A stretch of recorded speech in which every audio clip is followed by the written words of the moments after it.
नमस्कार प्रेक्षकांनो, तुही रे माझा मितवा या मालिकेच्या येणाऱ्या भागामध्ये जबरदस्त असा ट्विस्ट येणार आहे. तर प्रेक्षकांनो, येणाऱ्या भागामध्ये इथे ईश्वरीने अर्णवला आता धडा शिकवलेला असतो. कारण अर्णव ईश्वरीला काय म्हणतो की मला तू असलीस काय नसलीस काय काही फरक पडत नाही. एखाद्या माणसाने जर नातं तोडण्याचा निर्णय घेतला आहे तर तो कशाही पद्धतीने नातं हे तोडतोच. तेव्हा प्रेक्षकांनो, इथे आता अर्णव ईश्वरीला असं भासवत असतो की त्याला काही फरक पडत नाही. ईश्वरी जरी त्याच्या आयुष्यातून निघून गेली तरी तो एकटा राहू शकतो. तेव्हा इथे ईश्वरी म्हणते की सर, तुम्हाला असं वाटतं की हे नातं तोडलं तर तुम्हाला काही फरक पडत नाही, पण मला माहिती आहे की तुम्हाला नक्की फरक पडतो. तुमच्या मनामध्ये आता माझ्याबद्दल राग आहे म्हणून तुम्ही असं बोलताय, पण जेव्हा खरोखर मी तुम्हाला सोडून जाईन ना, तेव्हा तुमची अवस्था काय होईल हे सुद्धा मला माहिती आहे. पण आता वेळ आली आहे त्याची जाणीव तुम्हाला करून देण्याची. आणि म्हणूनच प्रेक्षकांनो, इथे ईश्वरीने घर सोडण्याचा निर्णय घेतलेला असतो. तेव्हा ईश्वरी घर सोडून गेल्यानंतर येणाऱ्या भागामध्ये अर्णवची जी काही अवस्था होते, अर्णव पूर्णपणे तिच्यासाठी कासावीस झालेला असतो. आणि त्यानंतर प्रेक्षकांनो, ईश्वरी आता घरी परत येत असताना तिचा झालेला अपघात, त्यानंतर तर अर्णव पूर्णपणे खचूनच गेलेला असतो. ईश्वरी आपल्या आयुष्यातून निघून गेली तर आपली काय अवस्था होईल हे आता अर्णवला त्या वेळेला कळलेलं असतं. ईश्वरीचा अपघात झाल्यानंतर अर्णव तिला घाईघाईने हॉस्पिटलमध्ये घेऊन येतो आणि डॉक्टरांना सांगतो की काहीही झालं तरी चालेल, पण ईश्वरी वाचली पाहिजे. कितीही खर्च होऊ दे, तुम्हाला कमी पडणार नाही, पण तुम्ही माझ्या ईश्वरीचा जीव वाचवा, असं अर्णव आता डॉक्टरांना सांगत असतो.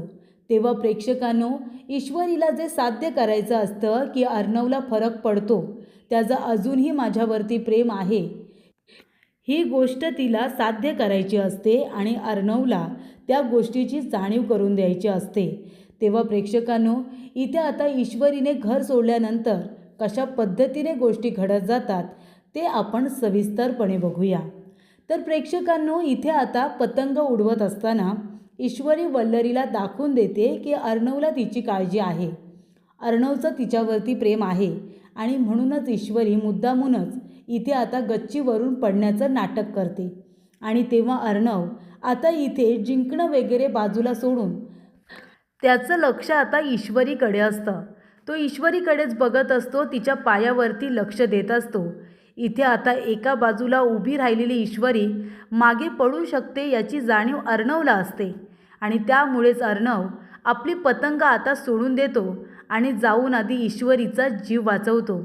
तेव्हा प्रेक्षकांनो, इथे आता पतंग हातातून निसटून गेल्यामुळे त्याच्या हाताला त्या मांजामुळे कापलेलं असतं. आणि तेव्हा प्रेक्षकांनो, पोटाला कापल्यानंतर इथे आता त्याचं स्वतःकडे लक्ष नसतं, त्याचं पूर्णपणे ईश्वरीकडे लक्ष असतं. ईश्वरी, तू ठीक आहेस ना? तुला कुठे लागलं तर नाही ना? ईश्वरी म्हणते, सर, तुम्ही का माझा जीव वाचवलात? कारण तुम्हाला अजूनही माझी काळजी आहे म्हणूनच ना? तेव्हा अर्णव म्हणतो, काळजी वगैरे नाही आहे. जर वाचवलं नसतं ना तर खाली पडून मेले असतीस, मग काय केलं असतंस तू? तेव्हा ईश्वरी म्हणते, सर, मेले असते तर मेले असते, तेवढंच तुम्हाला बरं वाटलं असतं ना, तुमच्या डोक्याचा त्रास गेला असता. तेव्हा ही गोष्ट आता अर्णवला आवडत नाही. तेव्हा अर्णव आता सरळ उठतो आणि आपल्या हाताला बघतो तर हाताला कापलेलं असतं. तेव्हा प्रेक्षकांनो, ईश्वरी म्हणते, सर, अहो किती रक्त येते तुमच्या बोटातून, चला बरं माझ्याबरोबर. आणि ईश्वरी आता अर्णवच्या बोटाला जिथे कापलेलं असतं तिथे औषध लावून पट्टी करत असते. तेव्हा ईश्वरी म्हणत असते, सर, तुम्ही किती आणि काहीही बोला, पण मला माहिती आहे तुम्हाला अजूनही आमची काळजी आहे. म्हणून तर तुम्ही आकाश सरांना सांगितलंत ना की नमुताईची काळजी घ्यायला, माझ्या घरच्यांची काळजी घ्यायला. मग तुमच्या मनामध्ये जर इतकं प्रेम आहे तर हा राग कशासाठी? राग सोडून द्या ना सर.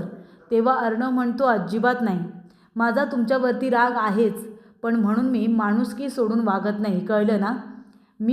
तू माझ्या आयुष्यातून जरी गेलीस ना तरी आनंदाने राहू शकतो.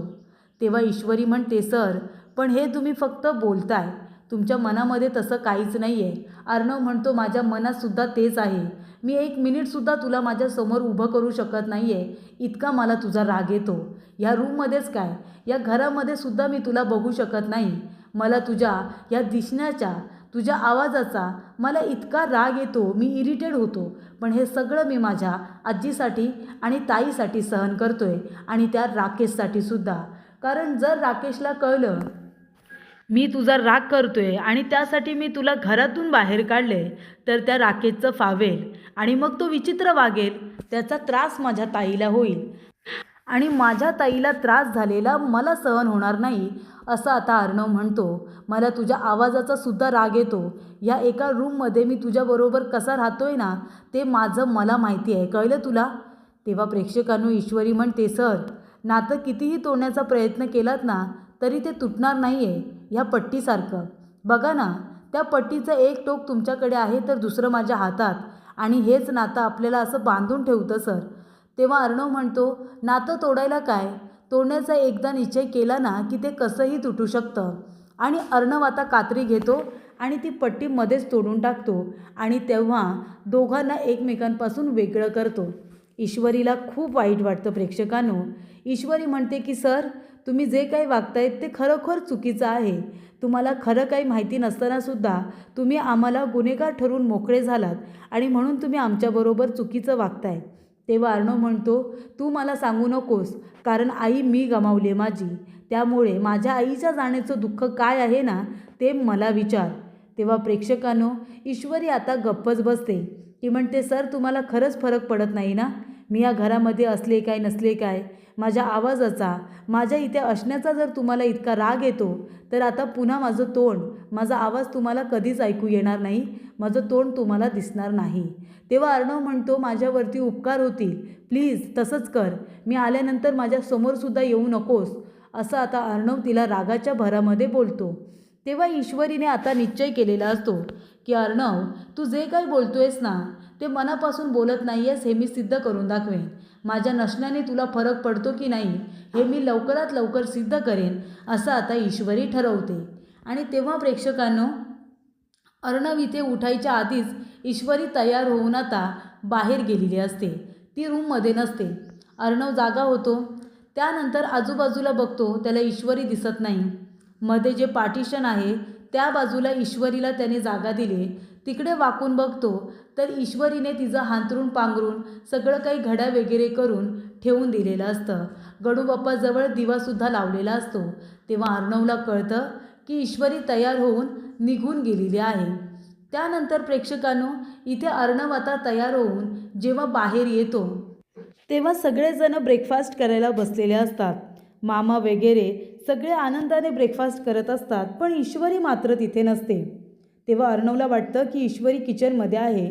तो म्हणतो, अनिताताई, माझी कॉफी कुठे आहे? तेव्हा त्याला असं वाटतं की नेहमीप्रमाणे ईश्वरी कॉफी घेऊन येईल, पण अनिताताईच कॉफी घेऊन आलेली असते. तेव्हा अर्णव ती कॉफी प्यायला घेतो. आजूबाजूला बघतो तर ईश्वरी कुठेही नसते. तेव्हा अर्णव म्हणतो की मी सिंदूर कुठे गेली? आता काय हिचं नवीन नाटक चालले? काल बोलली होती की मी समोर येणार नाही म्हणून, कुठे लपून बसले की काय? जाऊ दे, बरं झालं समोर नाही आली ते, असं आता अर्णव म्हणतो. त्यानंतर अर्णव आता ब्रेकफास्ट करून ऑफिसला जातो. तेव्हा अर्णवला असं वाटत असतं की ईश्वरी माझ्यासाठी डबा घेऊन तरी नक्की येईल, ती लंच घेऊन येईल असं त्याला वाटत असतं, पण तसं काहीच होत नाही. डबासुद्धा आलेला असतो ड्रायव्हरबरोबर. तेव्हा प्रेक्षकांनो इथे आता डबा जो पाठवलेला असतो तो सुद्धा अनिताताईनेच बनवलेला असतो, कारण ईश्वरी जे पदार्थ बनवते अर्णवला ते माहिती असतात आणि इथे अनिताताईने टिफिन हा वेगळा दिलेला असतो.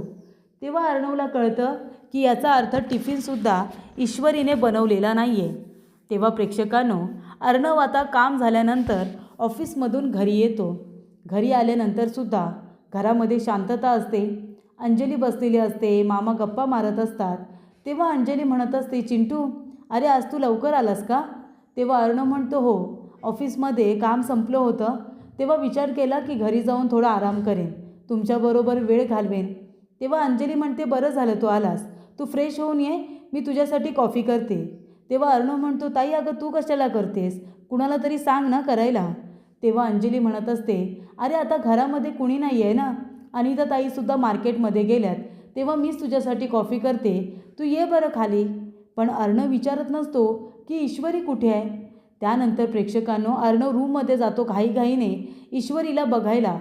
पण आता रूम जशी तो सोडून गेलेला असतो तशीच असते. म्हणजे रूममध्ये काहीही बदल नसतो. त्याचा बेडसुद्धा तसाच असतो, कारण ईश्वरी व्यवस्थित करून ठेवत असते. ते पांघरून वगैरे उशा वगैरे सगळं नीट लावून ठेवत असते. पण इथे तर आता त्याची रूम तशीच राहिलेली असते. अर्णव म्हणतो की रूम सकाळी सोडून गेलो होतो तशीच आहे, मी सिंदूर गेले तरी कुठे.